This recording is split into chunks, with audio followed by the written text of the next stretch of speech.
હવે આગળ વાત કરીએ તો સુરત સાયબર ક્રાઇમ સેલે સાયબર ફ્રોડની ટોકીને કર્યો પર્દાફાશ। સુરત શહેર સાયબર ક્રાઇમ સેલ દ્વારા મોટી કાર્યવાહી કરતા સાયબર ફ્રોડ કરતી આંતરરાષ્ટ્રીય ગેંગને મદદરૂપ થતી ટોળકીનો પર્દાફાશ કરવામાં આવ્યો છે। પોલીસ કમિશનર અનુપમસિંહ ગેહલોત અને અધિક પોલીસ કમિશનર ડોક્ટર કરણરાજ વાઘેલાના માર્ગદર્શન હેઠળ સાયબર ગુનાઓ રોકવા માટે પ્રોએક્ટિવ કામગીરી હાથ ધરાઈ હતી। નાયબ પોલીસ કમિશનર બિશાખા જૈન તથા મદદનીશ પોલીસ કમિશનર એસી ડેનિયલ્સની દેખરેખમાં અલગ અલગ ટીમ બનાવી તપાસ કરવામાં આવી। તપાસ દરમિયાન બહાર આવ્યું કે ભાવેશ શિંદે અને હરીશ ચૌધરી તેમના સાથીદારો સાથે મળીને લોકોને લોભ લાલચ આપી તેમના નામે બેંક એકાઉન્ટ ખોલાવતા હતા। આ એકાઉન્ટની કીટ અને સિમ કાર્ડ કમિશન પર મેળવી દુબઈ મોકલાતા હતા અને સાયબર ફ્રોડના નાણાં ટ્રાન્સફર કરવા માટે તેનો ઉપયોગ થતો હતો। નેટ બેન્કિંગ અને એટીએમ મારફતે પૈસા ઉપાડી देशના विविध भागों में पहुंचाड़वामां आवता हता।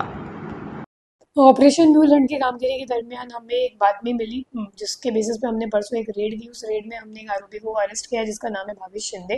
भावेश शिंदे का काम था कि साइबर फ्रॉड के पैसे जो अलग अलग म्यूल अकाउंट में आते हैं उन अकाउंट से वो पैसे विड्रॉ करवाना, और विड्रॉ करवाने के बाद दिन भर की जितनी भी कैश एक साथ विड्रॉ हुई है उसको इकट्ठा करके हरीश चौधरी को देना। जब हरीश चौधरी का हमने टेक्निकल वर्कआउट करके घर का पता लगाया, उसके घर पे रेड की।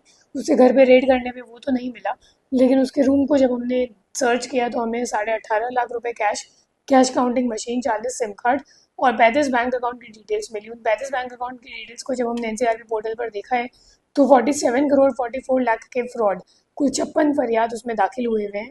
और इसमें जो मुख्य आरोपी मतलब ये जो हरीश चौधरी और ऋषिकेश है, तो इन दोनों के खिलाफ पहले भी ईडी ने एक्शन लिया हुआ है। 4 साल पहले ईडी ने उनको अरेस्ट किया हुआ है और अभी हमारे केस में भी ये लोग वांटेड है और इनको पकड़ने के लिए हमारी तपास चालू है।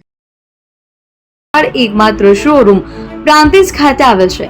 હવે સોના ચાંદીના શોખીનોને અમદાવાદ, બરોડા, સુરત કે મુંબઈ સુધી લાંબા નહીં થવું પડે। ઘર આંગણે જ વિશાળ શોરૂમ।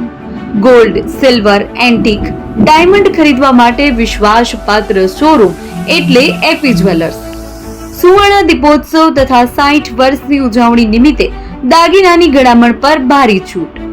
જૂના અને જાણીતા છેલ્લા 60 વર્ષથી પેઢી કાર્યરત હવે નવા રંગમાં આદતન શોરૂમ એટલે એપી જ્વેલર્સ। સોના ચાંદીની વધારે અવનવી વેરાયટીઓ, ડિઝાઇન હાજર સ્ટોકમાં એકમાત્ર એપી જ્વેલર્સમાં જ જોવા મળશે।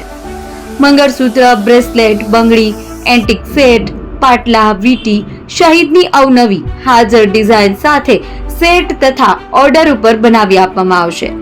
તો આજે જ એપી જ્વેલર્સ શોરૂમની મુલાકાત લો અને મનગમતા દાગીના ખરીદો। વડીલો તથા વિકલાંગો માટે લિફ્ટની સુવિધા તો ખરી જ, લગ્નના ઓર્ડર માટે સ્પેશિયલ રૂમની સુવિધા। સ્થળ સોનીવાડા નાકા, નવા બજાર, પ્રાંતિજ, જિલ્લા સાબરકાંઠા। Mobile number 9903004400। હિરેનભાઈ સોની।